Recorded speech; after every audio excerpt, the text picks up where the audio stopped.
तरह से मान लिया, लेकिन जो अखंड भारत की जो परिकल्पना है, जिसमें अफगानिस्तान, पाकिस्तान, बांग्लादेश, श्रीलंका, सिक्किम, भूटान और सबसे ऊपर आपका तिब्बत है, इन सबको मिला लेते हैं हम तो करीब 45 करोड़ नए मुसलमान जुड़ जाएंगे इस देश में, और 10 करोड़ के करीब नए बौद्ध जुड़ जाएंगे। 45 और 10 55 करोड़ लोग नए जुड़ जाएंगे। तो ऐसी स्थिति में तो हिंदू माइनॉरिटी में आ जाएगा। यूक्रेन पर हमला किया रूस ने बलपूर्वक, हमने देखा क्या कर लिया उसने यूक्रेन। ये वो युग नहीं है कि हम ताकत के द्वारा किसी देश को कब्जे में कर लें। हम अगर हिंदू राष्ट्र बनाना चाहते हैं तो प्रेम से बनाना पड़ेगा, अखंड भारत बनाना चाहते हैं तो भी प्रेम से बनाना पड़ेगा। अगर हम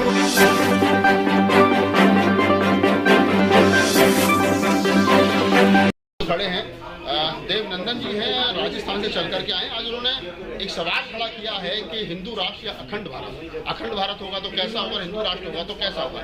बड़ा एक तरीके से कहेंगे नवीनतम विषय है और उसी पर चर्चा करने के लिए मैं देवनंदन जी से पूछूंगा। सर, हिंदू राष्ट्र और अखंड भारत जो आपने विषय चुना है, क्या आपको हिंदू राष्ट्र और अखंड भारत में क्या वैकेंसी है? दोनों में बहुत बड़ा विरोधाभास है।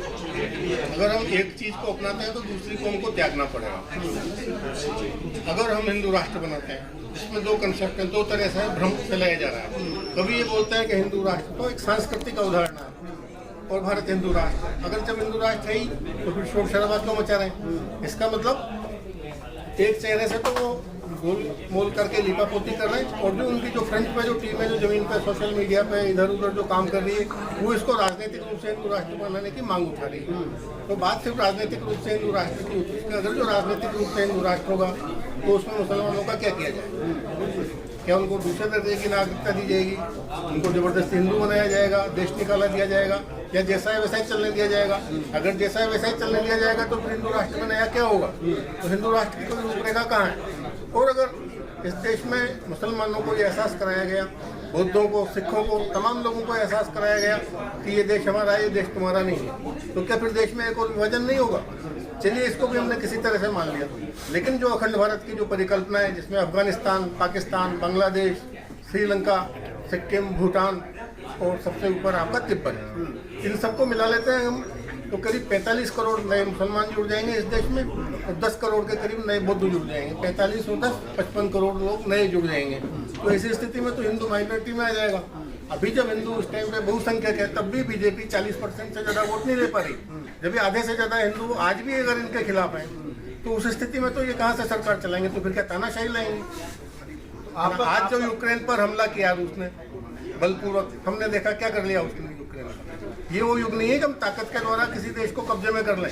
हम अगर हिंदू राष्ट्र बनाना चाहते हैं तो प्रेम से बनाना पड़ेगा, अखंड भारत बनाना चाहते हैं तो भी प्रेम से बनाना पड़ेगा।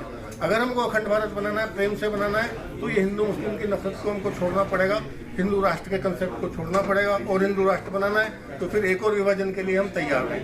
देश के एक बार दो टुकड़े होकर रहेंगे, इसे कोई नहीं रोक सकता। हमें मालूम हुआ कि आप पहले आरएसएस में काम करते थे और आरएसएस के अंदर की तमाम जो राजनीतिक जो गतिविधियाँ थी उसको समझने के बाद में फिर आरएसएस को आपने छोड़ दिया।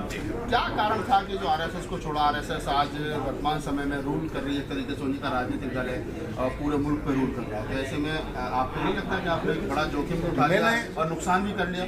मैंने आरएसएस को तब छोड़ा जब ये कंफर्म हो गया था कि अब इनकी सत्ता आने वाली है।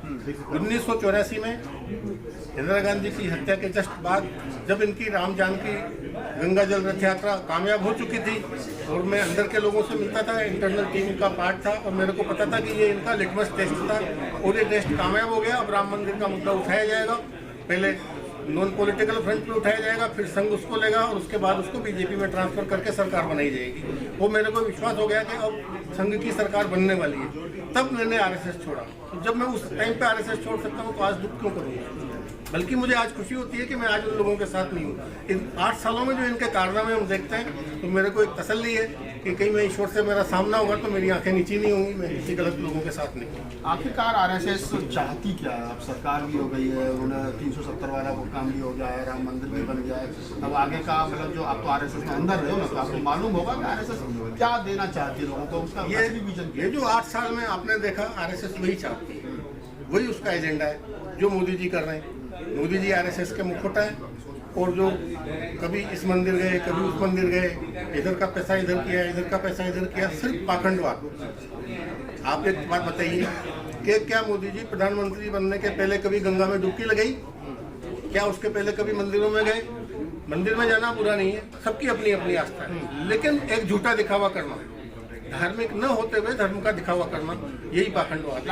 आप ये करेंगे राजनीति में धर्म का इस्तेमाल नहीं होना चाहिए। ये तो बहुत बात की बात है। पहली बात, ये संघ के लोग धार्मिक है ही नहीं, इनका धर्म से कोई लेना देना नहीं है, बल्कि वो कह रहे हैं कि हिंदू धर्म उनके कंधों पर टिका है, आरएसएस के कारण टिका है, आरएसएस की शाखाओं में हिंदू धर्म को बताया जा रहा है, सिखाया जा रहा है, और आप कह रहे हो आरएसएस के लोग जो है वो धार्मिक है ही नहीं। आप मोदी जी का भाषण देख लीजिए, मोहन भागवत का भाषण देख लीजिए, वो साफ साफ कह रहे हैं कि हिंदू कोई धर्म नहीं है, तो जीवन पद्धति है, ये तो संस्कृति है, ये तो समाज है। कहीं आरएसएस को ये तो नहीं लग गया कि मोदी जी आरएसएस से ज्यादा मजबूत हो गए, इसलिए इस प्रकार की स्टेटमेंट देनी पड़ रही होगी? ऐसा कभी संभव नहीं है। आरएसएस के मुखौटे, आरएसएस के अंदर जो रहे उनको पता है कि बीजेपी आरएसएस की सिर्फ एक कठपुतली है, इससे ज़्यादा कुछ नहीं है। मोदी जी कठपुतले भी नहीं है, वो सिर्फ एक मुखौटा है। जिस दिन संघ के काम के नहीं रहेंगे, मुखौटा बदल दिया जाएगा। इसलिए हमारी लड़ाई मोदी जी से कोई लड़ाई नहीं, हमारी लड़ाई बीजेपी से नहीं, हमारी लड़ाई विचारों से है। आपकी लड़ाई व्यवस्था से और विचारों से। जो आरएसएस अपना विचार मुल्क पे बीजेपी के जरिए राजनीतिक रूप से थोप रही है, वो कभी हिंदू राष्ट्र की बात कर रही है, और आज जिसको हिंदू राष्ट्र का है भी पता नहीं है, वो भी घर से हाथ में फावड़ा लेकर के और गड़ासा लेकर के निकल देता है कि हिंदू खतरे में, हिंदू राष्ट्र खतरे में। तो ऐसे युवाओं को, क्योंकि आप आरएसएस में अंदर रहे और अंदर की टीम के, और आप आरएसएस की राजनीति को बेहतर तरीके से समझते हो, तो ऐसे नवयुवकों को कैसे बचाया जा सकता है? देखिए, ईश्वर ने सबको एक अंतरात्मा दी है जो सही और गलत का फैसला करती है। आज सिर्फ एक पक्ष उनके सामने, वो संघ का मुखौटा उन्होंने देखा है, उन्होंने संघ का असली चेहरा नहीं देखा। लेकिन सौभाग्य से पिछले 8 साल में संघ ने लोगों को अपना असली चेहरा दिखा दिया। तो जब लोगों को ढंग से समझाया जाएगा तो उनको जरूर समझेगा। आखिर आ क्यों नहीं रहा लोगों की समझ में? अभी भी मुसलमानों के प्रति दूसरा प्रोजेक्ट पे काम करती नफरत, अम्बेडकर के प्रति नफरत, और ये जिस प्रकार से चल रहा है देश के अंदर, तो लगता है कि गलत दिशा में संघ के विचार के खिलाफ कोई आ कहाँ रहा है? आप देखिए, जितनी भी पार्टियां, आप पॉलिटिकल मान लीजिए, राहुल गांधी कभी रुद्राक्ष की माला डाल रहे हैं, कभी उस मंदिर जा रहे हैं, कभी केजरीवाल जो है माला डाल रहे हैं, केजरीवाल भी यमुना आरती करा रहे हैं, वो तीर्थयात्रियों को तीर्थ यात्रा करा रहे हैं, तो सब एक ही तो है, अलग का है। केजरीवाल भी, राहुल गांधी, सब एक ही टीम हो या नहीं हो, लेकिन एक ही विचार है, सब पाखंडवादी हैं, सभी को वो विचार सूट करता है, कोई उसके खिलाफ तो खड़े ही नहीं। अच्छा, एक बात और बताइए, जब भारतीय संविधान का प्रियम्बल, भारतीय संविधान का आर्टिकल 51 ये कहता हो कि स्टेट की जिम्मेदारी है कि वो लोगों में वैज्ञानिक चेतना पैदा करे, बिल्कुल, और ऐसे में सरकार जो है वो प्रधानमंत्री से लेकर के राष्ट्रपति तमाम मुख्यमंत्री जाकर के बाबाओं के चरणों में लेट जाते हैं, तो ऐसे में लगता है कि संविधान का जो संविधान का जो आर्टिकल 51 है वो कहीं ना कहीं अपने आप में काम कर रहा है। हमारे संविधान में सबसे बड़ी कमजोरी क्या रह गई कि संविधान अपने आप की रक्षा नहीं कर पा रहा, क्योंकि जब ये संविधान बनाया गया तो संविधान निर्माताओं ने ये नहीं सोचा था कि इतने निम्न स्तर के, इतने चरित्र के गिरे हुए लोग आ जाएंगे कि उनके लिए संविधान को भी तोड़ मरोड़ पेश करें। तो उस टाइम पर जो देश की परिस्थितियाँ थी, देश की परिस्थिति को देख करके उन्होंने कहा कि इस टाइम पे हम पूरी योजना लागू नहीं कर सकते, तो कुछ प्लानिंग को जो अच्छी बातें थी उसको नीति निर्देशक तत्वों में डाल दिया और उन्होंने कहा कि सरकार इसके अनुसार काम करेगी। लेकिन जो पहला आर्टिकल है नीति निर्देशक तत्वों को कह रहा है कि सरकार इसके हिसाब से काम करने के लिए बाध्य नहीं है, ये एनफोर्सेबल नहीं है। वहीं पर सारी गड़बड़ हो गई। जो आप आर्टिकल 51 बता रहे हो वो भी नीति निर्देशक तत्व में आ रहा है। महाराष्ट्र के अंदर कानून है, अगर आप अंधविश्वास को बढ़ावा देंगे तो आपके खिलाफ FIR होगी। जैसे देखिए ना, क्या नाम है, बागेश्वर धाम है, उसने वहाँ पे अपना लगाया और वो तो भागा है, वहाँ जब FIR होने की बात हुई। पूरे देश में क्या होगा, तो आगे प्रोटेक्शन मिल गया। अच्छा, एक बात और बताइए, ऐसा क्या कारण है कि जो सरकार में लोग रहते हैं या जो इस प्रकार के संगठन चला रहे हैं वो भारतीय संविधान की बात नहीं करते हैं, कहीं ना कहीं धर्मशास्त्रों की बात करते हैं, मनुस्मृति की बात करते हैं, वो कहते हैं हिंदू राष्ट्र होगा तो मनुस्मृति जो उनका संविधान होगा, तो ये संविधान से डरते हैं क्योंकि उनकी सोच डेमोक्रेटिक नहीं है। वो मैंने जैसा कि बताया वो धर्म के खिलाफ है, वो धर्म को लाना नहीं चाहते। धर्म पर चर्चा होगी तो सब गहराई में जाएंगे, लेकिन वो चाहते नहीं धर्म पर चर्चा मत करो, जो हमने कह दिया वो सही है। हाईवे और हाईवे हाल ही में रामचरित मानस को लेकर के विवाद चल रहा है। 2 बार ताड़ना के अधिकारी उसको कहा कि ताड़ना का मतलब तो शिक्षा देना। देखिए, तो जो धर्म ग्रंथ लिखे गए वो जिस कालखंड में लिखे गए, उस कालखंड में जैसा समाज था, जैसी संस्कृति थी, जो कहावतें थी, उसका रिफ्लेक्शन उसके ऊपर। पहली बात। दूसरी बात, अगर हम उस पर्टिकुलर इस दूसरी वाली चौपाई की बात करें तो ये रामायण में किसी राम का, कृष्ण का, लक्ष्मण का या परशुराम का या शिव का या तुलसीदास का स्टेटमेंट नहीं है, ये एक सागर जाति के राजा का स्टेटमेंट है। तो ऑथेंटिक नहीं है, उसकी तो चर्चा करना ही बेकार है। तो किसी अधिकृत व्यक्ति ने तो नहीं कहा ये।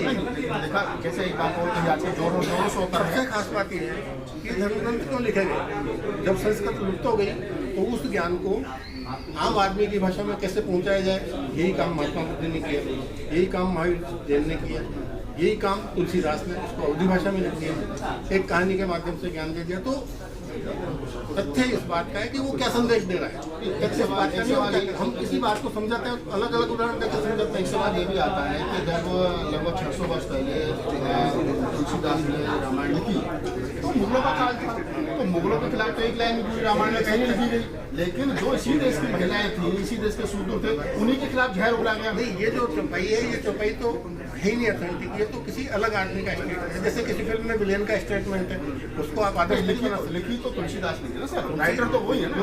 वो तो कथानक है ना, वो तो एक डायलॉग लिख रहा है ना, एक डायलॉग राइटर है, उसको सागर का डायलॉग लिख देगा, सागर नहीं है। अच्छा, नंबर दो बात कि हम किसी भी चीज से चिपके क्यों, हम अपनी अंतरात्मा से फैसला करें क्या सही है क्या गलत। अगर टाइम पर क्या परिस्थितियाँ थी, अगर भारतीय संविधान में आजादी के बाद में सैकड़ों संशोधन हो सकते हैं, तो क्या धर्म ग्रंथों में संशोधन नहीं हो सकते? क्या क्या संशोधन करेंगे? जब इन्होंने करा ना, क्या संशोधन अंतरात्मा में कीजिए ना। इन्होंने कहा ना कि ताड़ना का मतलब शिक्षा कर देना होता है, फिर कुछ और कर देंगे देखना तो भी क्या होता है। क्या क्या बिना आप उसके विवाद में क्यों उलझा जाए? क्या बिना राइटर्स की परमिशन के किसी कोई संशोधन किया जा नहीं किया जा सकता। चले गए तुलसीदास, चले गए, बात खत्म हुई।